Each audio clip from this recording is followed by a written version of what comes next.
staying on the theme of small cell lung cancer, where there were some real substantial changes this year, another very provocative presentation was by Dr. Slotman in Europe, looking at consolidation radiation to the chest for residual disease in patients with extensive disease after they've received and completed first-line chemotherapy.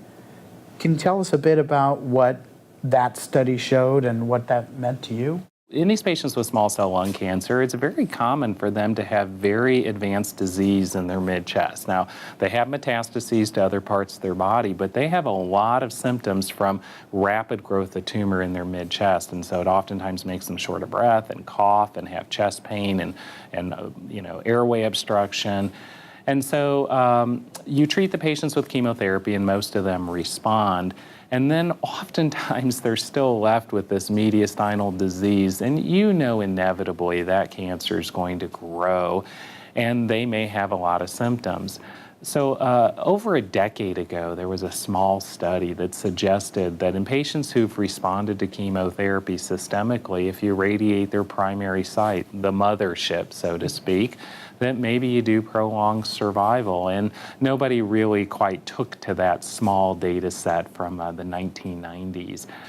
So to the credit, Dr. Slotman and his investigators did the study, and they did a well-powered, appropriately designed trial. And if patients responded to chemotherapy, they had their primary site radiated, and they looked to see if they improved survival or not, and they reported an improvement in survival. And so they made the case that these patients should have their primary tumor in their chest consolidated with radiation. The way that I use this data is not dissimilar to what I've done in my practice before.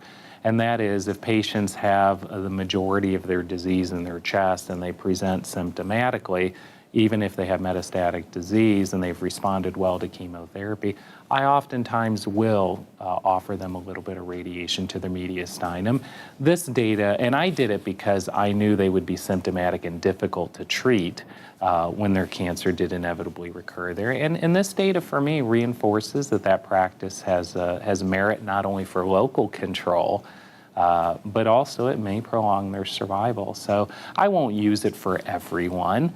Again, we have to use our common sense. But if the bulk of their disease is in their mediastinum and they've responded well and they feel well, I think it's worthwhile. You had made the point about the brain radiation, prophylactic cranial irradiation, that if it substantially reduced symptomatic brain metastases, it was worth the cost of admission. It had already done its job, and if you get a survival benefit, that's a bonus on top of that.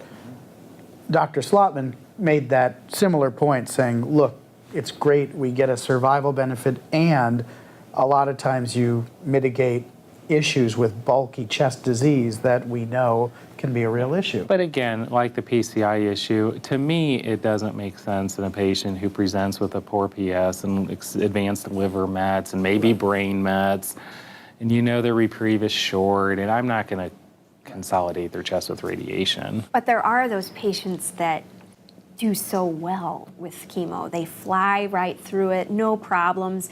And you get to the end of the chemotherapy and you think, gosh, I wish there was something else that we could do to help combat a very recalcitrant tumor in general, because I don't know how long it will be that we are able to control the cancer. So that will help inform us there. Yeah, and make no mistake, patients with small cell lung cancer commonly suffer a lot of morbidity, a lot of symptoms from that centralized tumor.